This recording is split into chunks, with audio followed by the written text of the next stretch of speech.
Jemaat Tuhan, mari kita berkonsentrasi kembali di liturgi kita. Kita masuk dalam pelayanan firman Tuhan. Kita akan berbalasan sebagaimana liturgi kita ini saat ini. Ya Tuhan, mata kami buta untuk melihat kebenaran firman-Mu.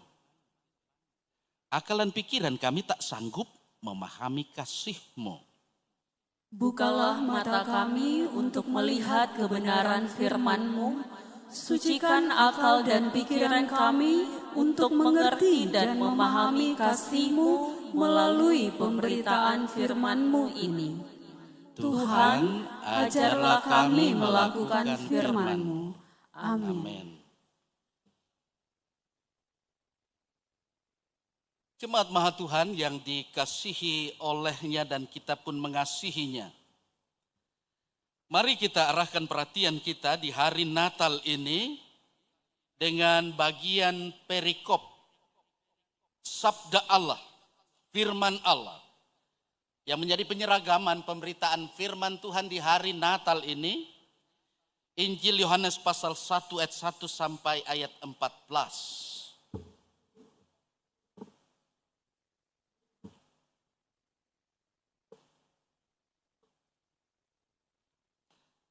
Saya pastikan kita sudah mendapat dan menemukannya. Injil Yohanes pasal 1 ayat 1 sampai ayat 14. Saya mengajak kita, mari arahkanlah perhatian kita kepada firman Tuhan, sabda Tuhan ini. Supaya firman Tuhan ini akan senantiasa menerangi perjalanan kehidupan kita kini dan ke depan. Firman yang telah menjadi manusia. Pada mulanya adalah firman. Firman itu bersama-sama dengan Allah dan firman itu adalah Allah. Ia pada mulanya bersama-sama dengan Allah. Segala sesuatu dijadikan oleh Dia dan tanpa Dia tidak ada suatu pun yang telah jadi dari segala yang telah dijadikan. Dalam Dia ada hidup dan hidup itu adalah terang manusia. Terang itu bercahaya di dalam kegelapan dan kegelapan itu tidak menguasainya. Datanglah seorang yang diutus Allah, namanya Yohanes. Ia datang sebagai saksi untuk memberi kesaksian tentang terang itu, supaya oleh dia semua orang menjadi percaya. Ia bukan terang itu, tetapi ia harus memberi kesaksian tentang terang itu. Terang yang sesungguhnya yang menerangi setiap orang sedang datang ke dalam dunia. Ia telah ada di dalam dunia dan dunia dijadikan olehnya tetapi dunia tidak mengenalnya. Ia datang kepada milik kepunyaannya tetapi orang-orang kepunyaannya itu tidak menerimanya. Tetapi semua orang yang menerimanya diberinya kuasa supaya menjadi anak-anak Allah. Yaitu mereka yang percaya dalam namanya. Orang-orang yang diperanakan bukan dari darah atau dari daging. Bukan pula secara jasmani oleh keinginan seorang laki-laki. Melainkan dari Allah. Firman itu telah menjadi manusia dan diam di antara kita. Dan kita telah melihat kemuliaannya. Yaitu kemuliaan yang diberikan kepadanya sebagai anak tunggal Bapa. Penuh kasih karunia dan kebenaran. Di hari Natal yang kudus ini, hendaklah perkataan Kristus ini diam dengan segala kekayaannya di antara kamu.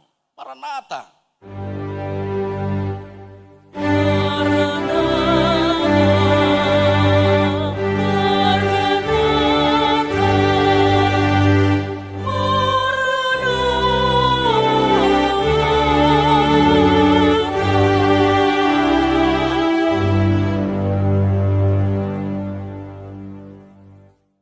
Maranatha, Tuhan datang. Ya, saat ini kita bersama-sama merayakan peristiwa kelahiran Yesus Kristus. Saya tidak panjang lebar berbicara hari ini. Yang pasti saya menyampaikan selamat merayakan Natal Yesus Kristus. Dan saya percaya kita semua yang ada diliputi dalam suasana sukacita, kebahagiaan, damai. Amin. Karena masih ada orang-orang yang belum punya damai, belum berdamai. Kalau belum, hari ini waktunya. Karena ada saja yang masih mengeraskan hati, padahal selalu dibilang kemuliaan bagi Allah di tempat yang maha tinggi dan damai sejahtera di bumi di antara manusia yang berkenan kepadanya. Tuhan mau supaya ada damai, ada kasih. Karena apa? Kasih Kristus itulah yang menggerakkan kita dalam persaudaraan. Itu tema nasional kita. Konferensi Wali Gereja di Indonesia dan juga Persekutuan Gereja-Gereja di Indonesia mengangkat ini karena aktualnya situasi bangsa kita. Situasi yang terjadi di negara kita dan juga di belahan dunia yang lain. Ada begitu banyak peristiwa-peristiwa yang membuat orang jadi takut, jadi khawatir untuk melakukan perbuatan kasih, cinta kasih Kristus menggerakkan. Seperti akhir-akhir ini ada begitu banyak peristiwa, fenomena alam yang terjadi di NTT, terjadi gempa bumi yang skala Richternya 7,4 sekian. Kemudian Gunung Semeru yang ada di Jawa Timur juga memuntahkan laharnya. Sehingga hari ini kalau di berita kita perhatikan ada yang merayakan Natal di tempat pengungsian. Puji Tuhan kita orang di sini tidak di tempat pengungsian. Amin. Saya percaya kita semua yang ada ini melihat bahwa peristiwa-peristiwa yang terjadi itu, fenomena alam yang terjadi itu menjadikan kita supaya melihat bahwa kehidupan kita ini kita tidak bisa sendirian. Kita harus menunjukkan kasih kita karena Allah yang sudah mengasihi kita. Kita harus menunjukkan kepedulian. Saya lihat, saya bangga punya anggota jemaat, punya rekan-rekan pelayan yang punya solidaritas. Sampai-sampai datang ke pastori, ya. Saya tidak perlu sebut, ya. Saya perhatikan memang kepedulian jemaat untuk itu. Ada, tapi ada juga memang yang ya mau backing apa, lagunya memang begitu terus, ya toh? Tapi ada perubahan. Ya, walaupun memang ada hal-hal yang harus dikritisi, betul? Harus kita kritisi, ada banyak hal. Tetapi saya percaya ketika jemaat yang ada saat ini yang hadir dan juga saudara-saudara, wahai saudara-saudara saya, mungkin yang ada dari Parigi Selatan, ada bersama dengan kami di sini, atau mungkin ada yang dari pantai barat, pantai timur, hadir di sini atau merelay, mengikuti YouTube kami ini. Saya percaya bahwa cinta kasih Kristus itulah yang menggerakkan kehidupan kita ini. Itu yang menjadi motor dalam persaudaraan kita. Sehingga tidak ada bilang kita itu membaku feyem, tidak ada kita baku-baku nyandak dan seterusnya. Tapi kalau ada yang begitu mau bikin apa? Ya toh? Roh Kudus nanti yang bekerja atas dirinya.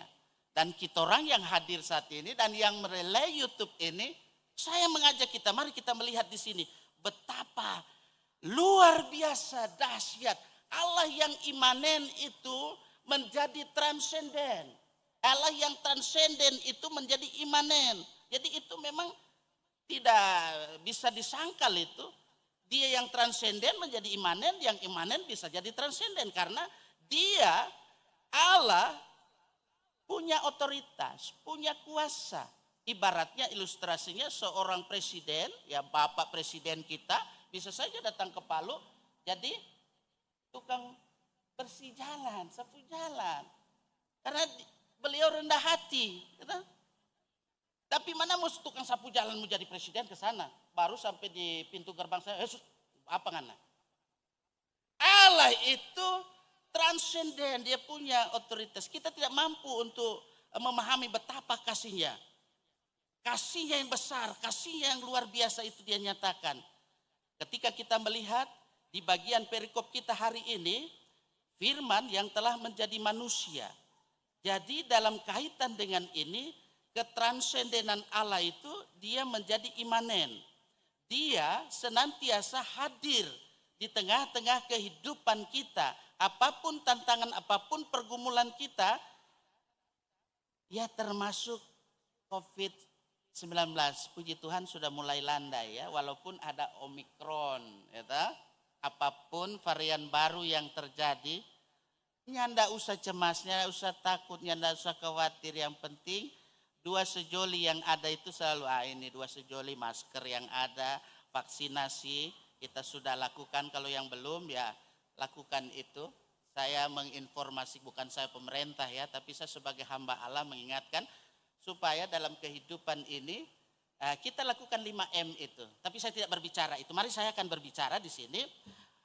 Ketika dalam kehidupan ini kita memperhatikan bahwa kita bisa merayakan Natal Yesus Kristus hari ini kembali untuk kesekian kalinya, walaupun pasti ada banyak pengalaman yang kita alami dalam hidup ini, dan ada juga pemahaman tentang Natal yang pasti berbeda-beda dalam konteks yang ada.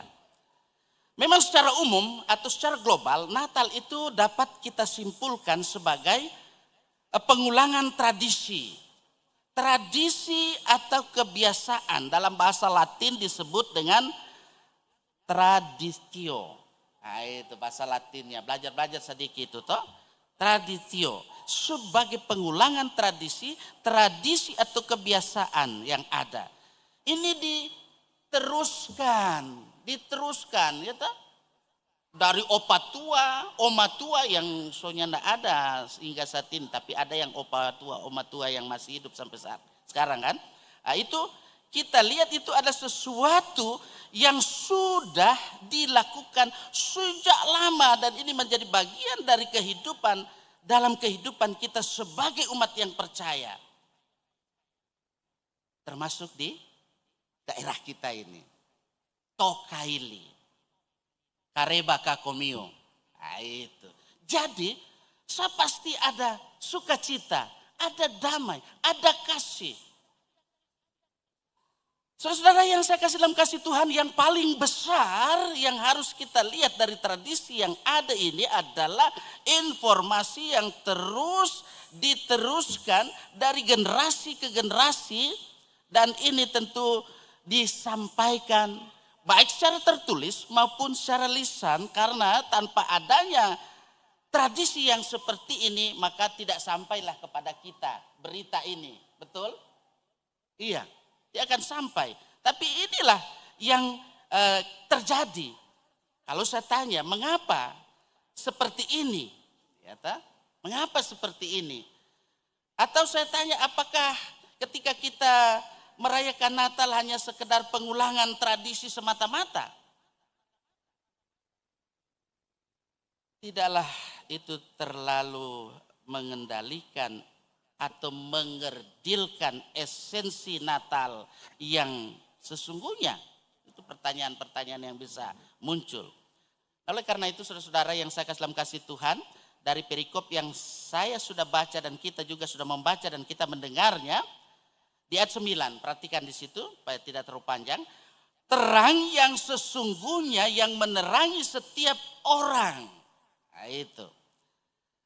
Ini berkata-kata, ini berbicara bagi kita sebagai orang yang percaya kepadanya, terang. Ya, karena sekarang kan banyak yang palsu-palsu, betul? Ya. Tapi terang yang sesungguhnya, Yesus Kristus yang kita percaya, yang kita imani, dia adalah bayi Natal. Dia adalah terang itu, terang dunia. Bukan cuma terang untuk orang Kristen saja. Terang dunia. Nah, seperti doa dalam pengakuan dosa. Nah, itu seperti itu terkadang terjadi. Tapi sebenarnya tidak boleh seperti itu. Karena itu kita harus mengaku dosa. Saudara-saudara yang saya kasih dalam kasih Tuhan Yesus Kristus. Mari kita perhatikan bahwa ini sebagai terang. Menunjukkan jalan hidup menurut kehendak Allah. Kemudian selanjutnya dalam bagian ini mau berbicara bahwa supaya kita sebagai orang-orang yang percaya kepadanya akan senantiasa mau hidup terlepas dari belenggu dosa. Iya, terlepas dari belenggu dosa dalam kehidupan kekristenan. Nah, saya harus berbicara skop kekristenan, hidup iman Kristen.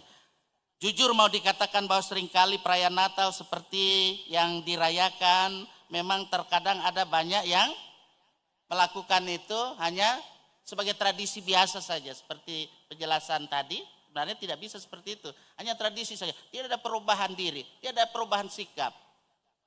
Tapi saya yakin yang hadir pada saat ini, apalagi saya lihat dari mimbar wajah-wajah yang memang ada perubahan. Ya, rekan-rekan hamba-hamba Tuhan, pelan-pelan Tuhan juga seperti itu. Biar di ujung sana saya lihat, kecuali tapele tembok, Tuhan melihat. Wajah-wajah yang memang ada pembaruan. Kami di sini baru, sudah ya, bukan baru ya Bu Pendeta, ya. Ada kurang lebih berapa tahun kan di sini. Tapi kami sudah mulai mengenal, ya. Dari rumah ke rumah, dari lorong ke lorong, itu yang harus kita lakukan dalam hidup ini supaya terang itu bercahaya. Supaya jangan kita hidup dalam kegelapan. Mari kita lihat di sini saudara-saudara, momentum Natal ini hendaknya akan senantiasa menjadikan dalam kehidupan kita seperti tema yang ada. Jangan hanya dipampang saja. Ya kan? Kalau cuma dipampang, habis itu kan cabut, sudah selesai. Tidak ada perubahan. Tiada kelihatan cinta kasih Kristus yang menggerakkan dalam persaudaraan. Masih ada baku feyem, baku musuh dan sebagainya dan sebagainya. Ya. Tuhan pasti sedih juga melihat apabila masih ada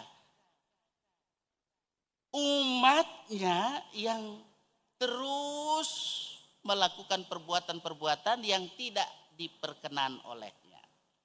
Mari saudara-saudara, sidang masa raya Natal yang diberkati rahmat oleh Tuhan, yang dikasih oleh Tuhan, mari kita senantiasa mau hidup dalam terang firman-Nya ini.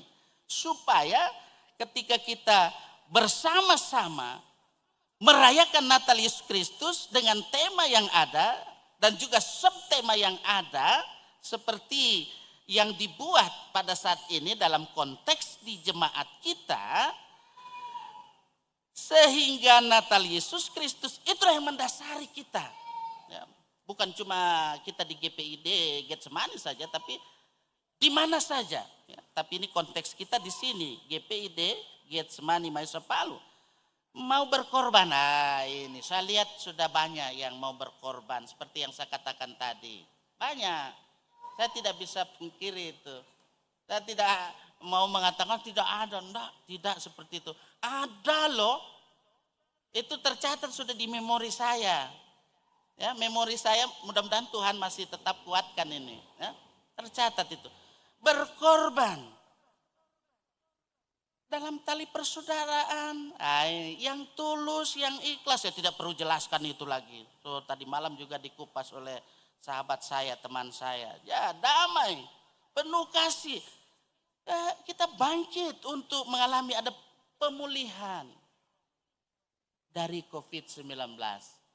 Sehingga dengan demikian prokes, ya kita punya kan tim gugus COVID juga. Nah, itu anjuran memang dari pemerintah kita.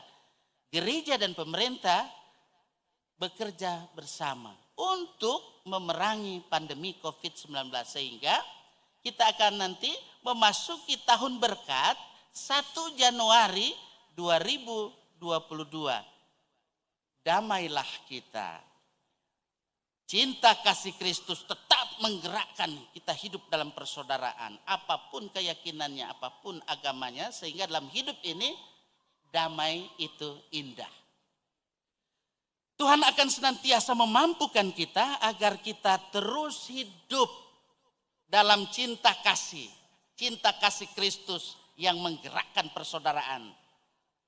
Sehingga tahun-tahun kehidupan kita ke depan, sampai Maranatha, sampai Tuhan datang, bukan sampai di desa Maranatha ya, sampai Tuhan Yesus datang kembali, ya, kita didapatinya tetap bersinar, menunjukkan terang Kristus. Tuhan mau supaya kita terus memiliki ini. Iya, miliki terus supaya dalam kehidupan kita berkorban. Ya, saya harus tekankan ini, berkorban dalam tali persaudaraan yang tulus ikhlas, damai dan penuh kasih. Dengan demikian, dalam hidup kita merayakan Natal tahun ini akan terus bagaimana kita mau menunjukkan sikap dan perilaku yang terus mengaplikasikan cinta kasih Kristus. Selamat Hari Raya Natal. Tuhan Yesus memberkati semua kita yang hadir saat ini. Bahkan pemirsa yang ada dimanapun saat ini berada. Kemuliaan bagi Allah di tempat yang maha tinggi dan damai sejahtera di bumi di antara manusia yang berkenan kepadanya.